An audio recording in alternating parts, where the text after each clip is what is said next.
Hey guys, it's Nichole Eaton with the Rock Your Soul book and podcast, where we talk about how to hack your mindset, grow your intuition, and live your best life. You can support this podcast by subscribing, leaving a positive review, and screenshot and sharing on social media. Hey guys, welcome back to another episode of the Rock Your Soul podcast. I'm your host, Nichole Eaton, soul therapist and author of the book Rock Your Soul, the Down to Earth Guide to Mastering Your Mind. Today, we are going to dive deep into self-abandonment, which you may have heard of, you may not have heard of. It's a really, really important topic that a lot of people have come up, especially during sessions. So stick around. I definitely want to get into that with you guys. But most importantly, this week, I have been working on a course for you guys. I have been working on editing a course that I did last November with a group of people live that I'm now created as a standalone course. So the comeback course is going to be officially live later this week. The comeback course is about reclaiming your personal power, shrinking your past, getting really present in your life and your relationships, and manifesting all the things. We go through 7 hours of content that you can take at your own pace. So each module is its own topic. So we've got energy, relationships, forgiveness, we've got the power of words and intention, we've got manifestation. This course really has it all if you're trying to make a comeback into your personal power, a comeback into your life.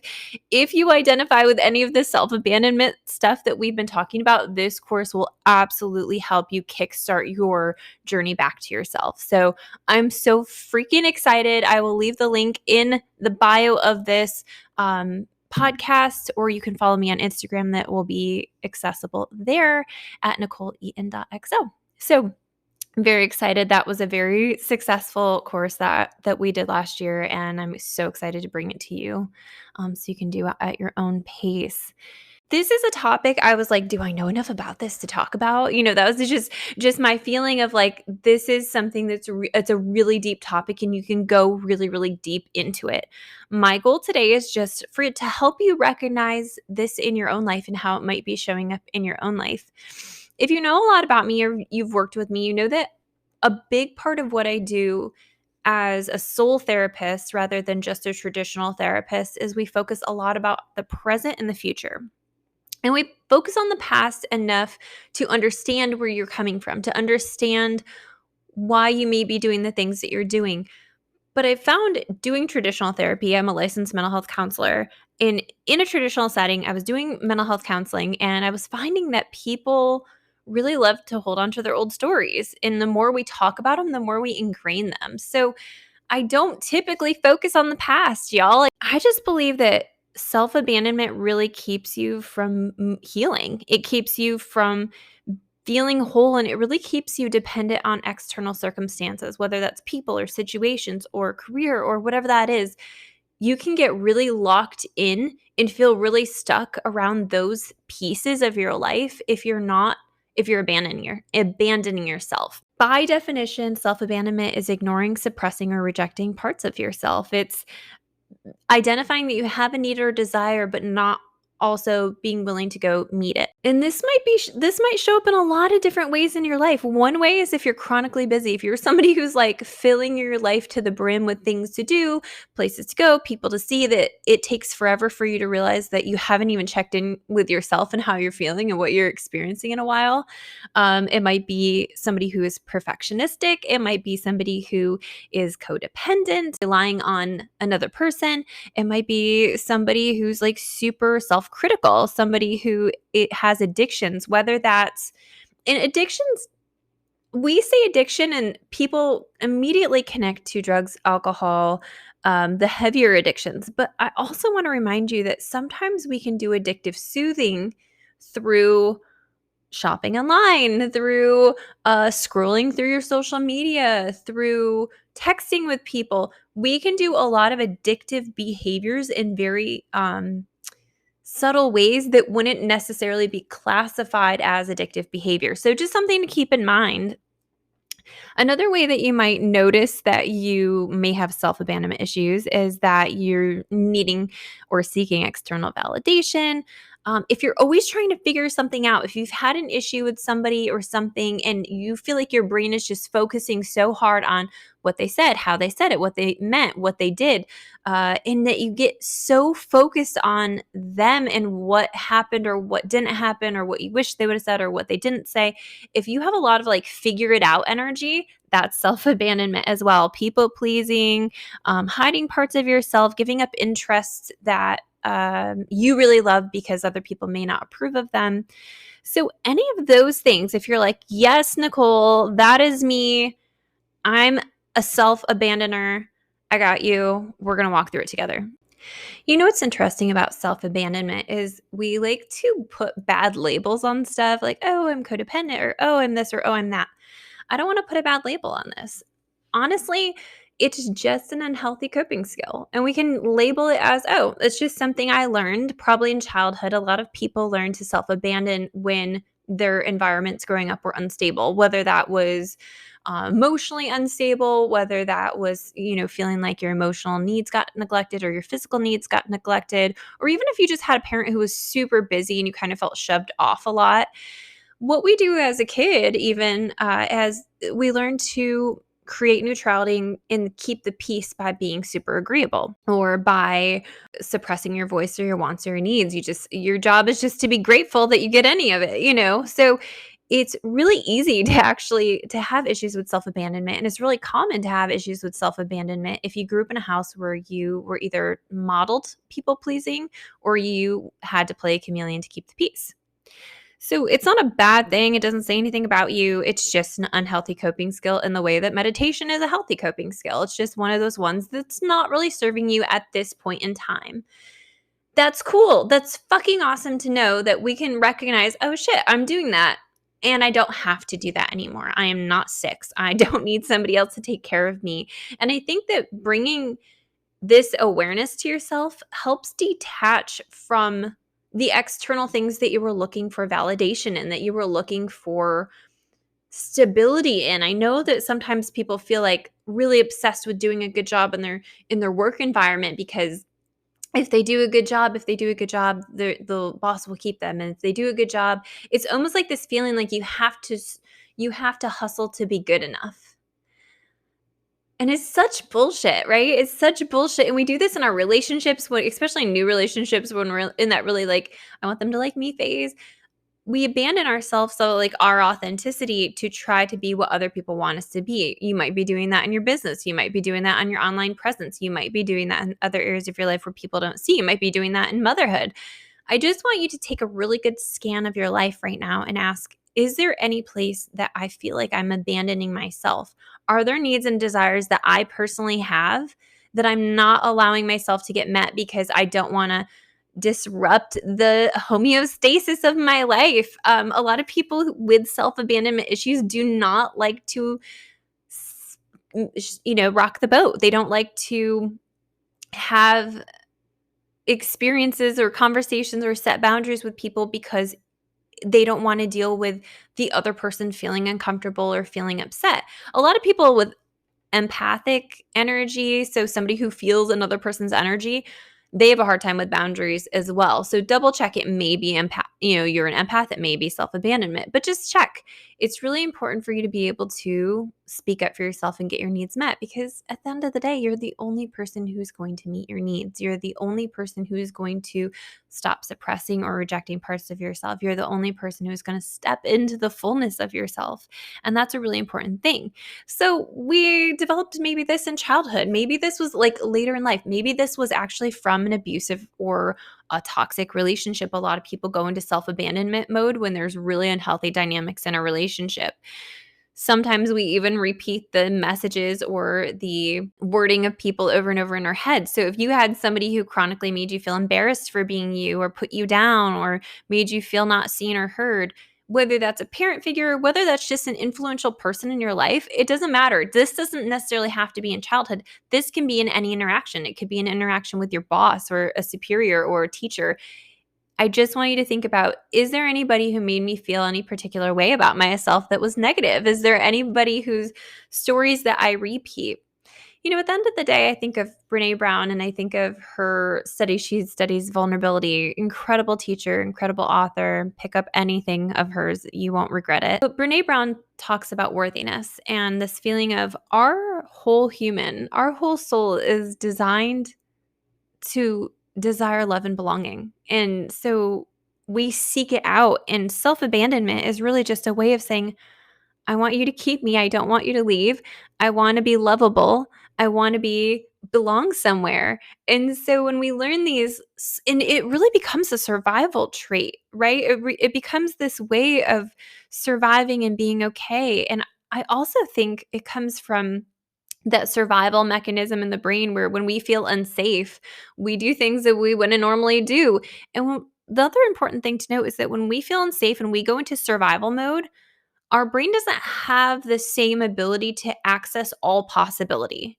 Our brain, when it feels unsafe, because it's prehistoric and it doesn't know if we're hiding from woolly mammoth outside the door or if we're just hiding from perceived notions in our head that we've created. Like our brain doesn't know what's real and what's not real.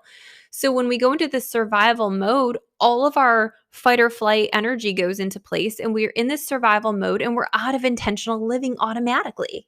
And I don't know if you've noticed that when you've been really, really busy or you've been codependent or you've been obsessing about something or you've been trying to figure it out or you've been in an addiction or you've been people pleasing, that you feel like there's a lot less options in front of you. And that's because your survival mode gets activated. And the cool thing is again, every time we notice something is off, we have the opportunity to fix it. So we can do a lot with shifting out of survival mode, shifting out of self-abandonment into intentional living. And I think that's all it is, right? Is we can just say, "Oh shit, I'm doing it again. I'm abandoning myself. I said that was fine. It really wasn't fine. What do I want to do from here?" Part of changing anything in your life is identifying that it needs to be changed, identifying that, wow, this really doesn't work for me. Wow, I'm really not meeting my own needs. Wow, I feel really sad and not heard and not seen and not loved. I feel like I don't belong. All of those feelings that we can access within our body come up when we abandon ourselves. They come up when we're doing something that is against who we inherently are. And just to remind you, you're this beautiful soul spark. You're this beautiful energy of the universe. You're this extension of source energy that has all the wisdom and that has all the knowledge, that has all the light, all the love, all the things to make you feel better. You have all the healing power within you. It's just about recognizing your power, pulling your power back to you, reclaiming your energy, and saying, I don't do that anymore. I don't abandon myself. I love myself too much to abandon myself. I show up for myself every single day. Here are the ways I do that. So, here's a couple of thoughts on if you've identified through those pieces that I just shared with you. If you're like, ooh, that's me, Nichole. What do I do? What do I do? I don't want to be a self-abandoner. I don't want to be somebody who just lets my needs and the things that are important to me go. I don't want to suppress all my emotions to make everybody comfortable, but I've done it for so long that I don't know how to stop. The biggest piece again is the awareness that you're doing it. Because if you can say, oh, I'm doing that, you can change it. If you can say, okay, I at least want to stop doing that. I might not be able to catch it right away when I start, but I don't want to do that anymore. Start with that. The affirmation that I don't do that anymore. I take really fucking good care of myself because I'm worth it. Because I'm worth it. Because I have all this stuff in me needing to heal. So I want you to choose to be willing to see things differently. I want you to choose to be willing to do things differently because it is uncomfortable when you start to be a full expression of yourself. It is very uncomfortable when you start to allow yourself to be seen and to be authentic in who you are. So one of the biggest ways that you can do that is to be authentic. And I think to be authentic after you self-abandon means that you've got to figure out who you are. And if you don't know, totally fine. Not a big deal. We can figure that out together. But I want you to just begin to become aware of the things that light you up. So it's always my favorite when I'm sitting with a client doing a soul therapy session and I notice that they shift either their energy, their tone of voice, or if I'm in person with them, they scoot to the front of the seat, they sit up straight. So I just want you to pay attention this week to anything that lights you up, anything that makes you feel like, that feels like me. Oh, hell yeah, that's me. Like I feel excited. I feel joyful. I feel hopeful, whatever those feelings are, because part of self-abandonment is bringing our, and healing it is bringing our energy back into those feelings within our own body. Because from there we can honor them. From there we can process them. So part of your authenticity is really just saying, who am I? What does that look like? And being curious about it. We don't have to get down on ourselves every time we recognize that maybe we don't know. Maybe we've abandoned ourselves and our opinions. Like you can go through different areas of your life and ask yourself, okay, what do I feel about this? What do I feel about that? What feels good to me with this? What do I think about relationships? What are my real opinions on this matter? Another way to shift out of self-abandonment is to practice speaking up for yourself. Practice telling your own truth. So this might look like something as simple as just getting a notebook and saying, okay, what would I have rather said there? What would be my truth? Part of what we do when we self-abandon and we people please is we say our truth nicely so it can't be judged. If you're somebody who has a notes section on your phone that you've typed 12 responses to trying to make it perfect, maybe you've sent it to somebody else, you are self-abandoning. I should have said that like straight out the gates. If you have a notes section on your phone, you know exactly who I'm talking to. If this is you, you know who I'm talking to. But if you've written something up several times trying to make it perfect, that is self-abandonment. What is your actual truth? What would you say if you weren't afraid of their response? You are not responsible for their emotional regulation. You're not responsible for how they respond. You're not responsible for them flipping out. You're not responsible for anybody else's energy or emotion. Obviously, we take good care of people and we love people, but if you set a loving boundary and you speak up for yourself, then and somebody has a negative response, that is not on you. If that is a loving boundary, if that's coming from your true protection of yourself or your true care of yourself, it is not your problem how somebody flips out or reacts. A lot of times when we start setting boundaries with people, they start getting real worked up about it because they're not used to you setting boundaries. So if you have somebody who you set a boundary with and they respond poorly and don't make their way around, I really want you to think about if that relationship is a healthy one for you. But learning to speak up comes with learning to not filter what you're saying. So I would encourage you to practice authentically speaking, whether that's writing it down. What would you really say? If you didn't have to worry about the reaction, if you didn't have to worry about your judgment, what is your honest truth about this situation? This is going to help you just practice accessing those true thoughts and feelings. If we think about self-abandonment as suppression or ignoring your true feelings, then by just writing them down, being honest, it helps us access them so that when we're ready, we can speak them with our truth. I think it's really important that practice of writing non-judgmentally so that we can just get it all out. I believe that energy stores in the form of emotions in our body. That's why when we get all worked up, we need a massage. That's why when we get a massage, the toxins release into our body and they're like, you need to drink a lot of water. You'll feel sick. And if you've ever not drank a ton of water after a massage, you will feel like you have the flu. And that is literally just the energy of emotion. Isn't that wild? Like that's always wild to me that if you don't drink enough water after a massage because you're stressed out, because you hold stress in your body, that when that stress gets released, if you don't flush it out, that's toxic to your body and will make you sick. We can make ourselves sick by not speaking our truth. So if you are sick, that is also something to consider. Is there anything you're suppressing in your life or any emotions you're suppressing in your life that you could release by simply speaking it out with a therapist or writing it out? The other important piece is correcting idealistic expectations. Do you have unrealistic expectations of yourself? Do you feel like you have to be at every single event? Do you feel like you have to show up positively all the time? Do you feel like you have to be perfect all the time? Do you have expectations of yourself, or do you believe other people have higher expectations of you than they do? Sometimes we, again, hustle for love and hustle for approval by trying to be the best at everything all the time. And we don't ever give ourselves permission to just exist and be as we are. And so we're always operating from this fake sense of needing that external validation. So I just want you to say, like, what do I feel people expect of me? What do I feel like my boss expects of me? What do I feel like my partner expects of me? What do I feel like I expect of me that is that realistic? Is that something that's helpful for me? Is that hurting me in any way? part of getting honest with ourselves, part of correcting any of this is just undoing. We're just undoing. We're just recognizing, and that's it. Like, we can make this shit easy.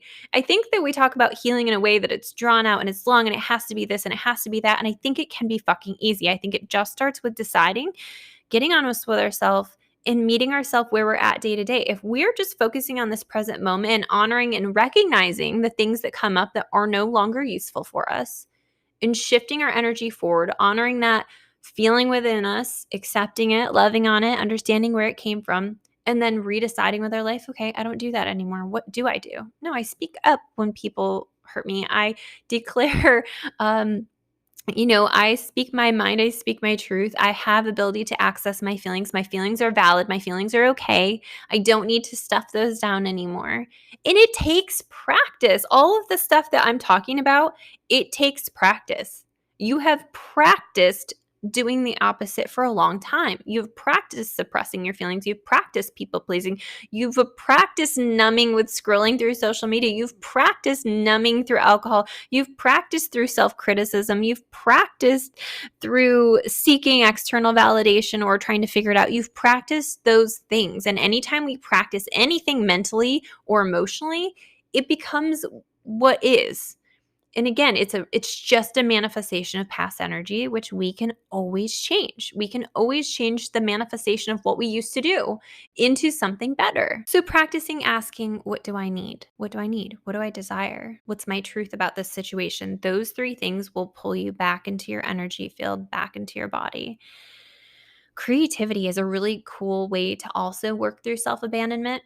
When you're focused on creating in the moment, you're accessing your inspiration, and I always say, if you're inspired, you're in spirit. If you're being creative, you are connected to God. You are connected to the universe. When you're being creative, when you feel inspired and you have all these ideas, that means you're in alignment with yourself and receiving. So being creative and being non-judgmental about your creativity, I was thinking that earlier today, I was like, man, I used to make mandalas all the time, just draw out mandalas and then color them in with the kids. And I haven't done that in a really long time. I'd like to get back to that. So I just bought some stuff online so that, it'll come and I'll be able to, make some of those with the kids. But we don't decide it looks bad or good afterwards. We just do it, to be in the moment, to be inspired, and to be creative, because we know that anytime we are, it helps. Holding compassion for yourself. I think that, again, I am not a professional in inner child work. I think that there are wounds to be healed within us. I think that we do have impacts and behaviors based on our family dynamics. But I think just in the moment, holding compassion for ourselves, I don't need to protect myself anymore. I don't need to keep people in my life or chase people in my life that are rejecting me in any way. I don't need to chase situations that are rejecting me. I love the affirmation, I don't chase, I attract. Everything that's meant for me just comes to me. I love that affirmation. But in the meantime, if you catch yourself hustling for love and hustling for worth, your job is to come back to that compassionate place. How do I love myself? How am I showing up for myself today? How do I take care of me? And just breathe that in. If you haven't heard me say this, you haven't been listening to this podcast, or you haven't had a session with me, because I will absolutely swear by putting your hand over your heart and just paying attention to your heart space for a minute, just breathing in that compassion. I love and accept myself as I am. I'm worthy of love and belonging. I can give that to myself. Those are huge, huge parts of our healing, is just being able to bring our energy back into the present moment. Another really important thing is finding and investing in your goals and your interests, things that light you up, things that make you feel good, being intentional, getting into intentional living, deciding to be over certain things, deciding to be done, deciding to let the universe help you be done with things. That's going to be a big part of moving forward too. Again, we have stories, we have old stories, we have stories that don't serve us anymore. So anytime we can recognize, that's an old story. I am safe now. I am worthy of love and belonging now. I don't need to rely on a parent to take care of me. I don't need to rely on this situation. I don't need to figure it out. I don't need to scroll through social media to avoid my life. I can be full in my life now. I can be full and happy in my life now. I can have fun. I can experience life fully. I can be passionate and excitable and full of life right now. And I choose that now, and I choose to receive it now, and I choose to let it be easy. Part of stepping back into our power is choosing differently, choosing to believe differently, choosing to act differently. Every time we do that, it's like we're building a different muscle in our life, and the universe will respond, guys. Like when you say, no, no, this is what I want, this is who I am, this is what I'm doing, the universe is like, oh, okay, well, yeah, let's do it. And it collaborates and conspires in your favor. I just firmly believe that. When we're operating from an empty cup, we don't have much light to give, let alone to be full of. I put this little quote on my story yesterday that says, being selfless is not something to celebrate. Chronically abandoning yourself for others is a tragedy. And it was interesting, the feedback I got from that, because we do equate selflessness with, heroicness. And in some cases, that's great. But if we're doing it all the time, we're sacrificing who we're ultimately meant to be and the light we're meant to shine. And I really truly believe that, you wouldn't try to drive your car on E 9,000 miles past the point of it being on E. It's really checking in with yourself and saying, am I burnout? Am I getting my needs met? Am I filling myself back up? And even with our children, I think as mothers, and I know for me, when I first had my first daughter, I was 20 years old, and I was in this space of like wanting to be the perfect mom. I wanted so bad. And in my modeling of mothers was that you sacrifice everything you want and you need and you desire for yourself to be fully present and take care of your child, and that is your priority. That is your life. And I think that is a very dangerous statement. If you say your children are your life, they are definitely a huge, massive, awesome part of your life. But if you're also not part of your life, you're teaching them to not prioritize themselves. You are modeling behavior that your needs no longer matter when you become a mom, that you don't have to be any expression of yourself in person. And I might get hate for that, but I think that there has to be balance. And when we're operating from a full place, like when I operate from a full place, I am so much more present with my kids. I am so much more able to give them more of me because I have it to give. I don't just spend every waking moment handing my energy over without refilling myself too. So I want you to just ask yourself, if you are a mom, this is another place we do self-abandonment that I probably should have said starting off as well. But if you are a mother, ask yourself, am I somebody who says or feels like I have to say? There's so much pressure in motherhood. I'm going to go on a tangent for a second, but there's so much pressure in motherhood to like give yourself up. Like that is the right thing to do as a mom. There is a story around that. And for some people, maybe that is they're in their best and highest good. For me, it wasn't. For me, I was depressed. For me, I felt like I was failing everyone, everywhere, all the time. And I couldn't pick myself back up. And it wasn't until I started to meet my needs too and to do the things that I needed to refill. And sometimes that was just take a break. Sometimes that was, I remember there was this one time and I was just going through a really bad depression after having one of my girls, and I was so tapped out and there was nothing about my day that felt good. And I obviously had really bad postpartum depression, which I didn't know because I was so young, honestly. But I remember thinking, I need to go away and I need to go away. I need to get out of here. And I remember I booked like a 3-day trip and I just slept and read and it was quiet and it was nice. And I came back and I was like, oh, I'm ready to go. I'm ready to be a mom. I can do it all. And I remember just needing that time, but I was so embarrassed to be able to admit to myself that I needed that time. Really good moms don't need time. Do you know what I mean? They don't need time to themselves. They can do it all. And I had all these stories that I didn't realize that were totally self-abandonment. They were totally stories that good moms act like this. And you might have this. Good employees act like this. People who are going to get ahead act like this.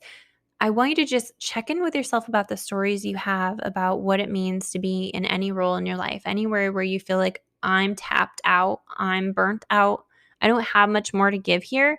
Just ask yourself. And so now this is the fun part where you start implementing. And again, even if you're just mindful, even if you're just aware, even if you're just like, oh, okay, I see me, I feel me, I hear me, I take care of me. I take care of me by doing this one small thing a day. I take care of me by writing down my truth. I take care of me by asking myself what the truth is. Shifting out of cycles like these are challenging, but they're not impossible. It can be easier than we think. It can be quicker than we think. And it can start with just choosing to see something differently happening in your life and happening in your mind. You are somebody who takes care of yourself now. You are somebody who prioritizes yourself now. And prioritizing yourself doesn't mean you take away from anything else. It means that you're so full for everything else. And that when you do that, you can be a better version of yourself. It's the oxygen mask theory. Like when you're on a plane and they're like, if you have a child with you, make sure you put your oxygen mask on first. It's vital, guys. It's a vital part of life is that we have to fill up. And let me tell you, when we're full of light and we're full of life, it positively impacts people. We approach life from a different energy when we're full. When you're taking really good care of yourself, you are approaching life in a way that people can feel. It radiates off you, it vibrates off you, it makes people better just being in your presence. And that's your fucking power. Being you is your power. Honoring you is your power. You're not doing anybody service by depleting yourself, by abandoning yourself, and by giving your power up to things that are out of your control. This is about you pulling back your energy from the external back into the internal. And when we do, Joe Dispenza does this entire book, Becoming Supernatural. I've talked about it 80,000 times. I'm still working through it because it's a very dense book, but it's so good because it talks about the only way to stop these energetic connections to external validation is by coming internal, by doing meditation, by paying attention to ourselves, by asking ourselves questions, by coming within. We can reclaim our power. We can reclaim our focus. We can redecide what we want in our lives and who we're going to be. And that's your power is coming back in. And I fucking hope you do. And if you need help, I'm about ready to release that comeback course, hopefully tomorrow with this podcast, but check on the links. It will be up and ready before you know it. You can pre-purchase it now at NicholeEaton.com. But I'm so excited to help you on your journey. If you need any one-on-one help, make sure to book soul therapy session through my website, NicholeEaton.com. You can go under the Work With Me section. But I love you guys. I appreciate you guys. I'm cheering you all on, and I hope you have a great week. Thank you so much for listening to the Rock Your Soul book and podcast. Take a moment to book a one-on-one session with me or purchase my trainings at NicholeEaton.com. Join the Rock Your Soul Facebook group or follow me on Instagram at NicholeEaton.xo. And if you loved this podcast, don't forget to share it. Thank you.